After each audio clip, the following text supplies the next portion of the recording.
আমার দেশের কিছু কিছু মানুষ জানে না যে মসজিদের নিম্বরে যখন দাঁড়াবে যে দুনিয়াবি কথা বলার নিষেধ। দুনিয়াবি কত কথা বললে 40 বছরের আবাদত নষ্ট।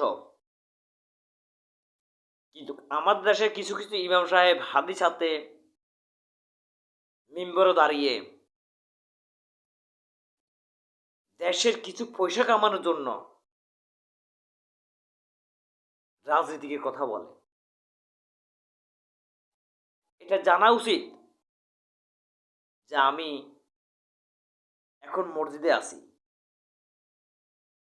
আমি কথা বলতে হবে আল্লাহ এবং রাসূলের, ইসলামের পথের কথা। আমার সম্পূর্ণ নিষেধ। তাই আমরা টাকার লোভে আল্লাহর কথা ভুলে গিয়ে, নবীর সুন্নতের কথা ভুলে গিয়ে আমরা রাজনৈতিক লোকদেরকে ফার্ম দিচ্ছি। তাহলে ফার্ম দিলে আমার কিছু টাকা বেরোবে প্রতি মাসে।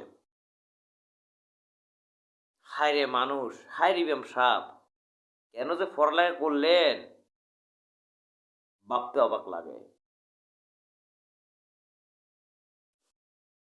আবার কিছু কিছু মানুষ অনেক বড় ডক্টর হয়ে গেছে, কিন্তু নবীর বেলা আসলে ছোট হয়ে যান। নবীর বেলা আসলে আপনি বলেন কি বিশ্ব নবী। আমি আপনাকে চোখ খুলে দিতে বলতে চাই,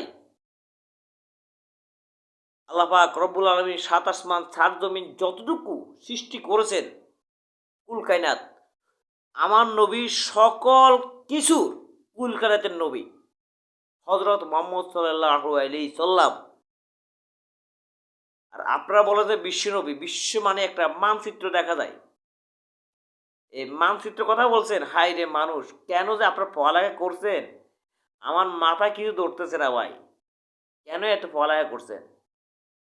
আহ, বড় আফসোস, কোথায়কার মানুষ কোথায় বিক্রি হয়ে যায়, কার কথা বলতে কার কথা বলে ফেলে।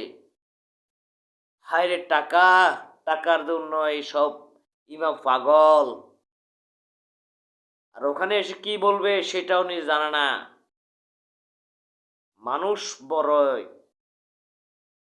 কারিগর, যেখানে টাকা সেখানে তার বাড়িঘর। হায় রে মানুষ, টাকার জন্য এখন নাই হুঁশ।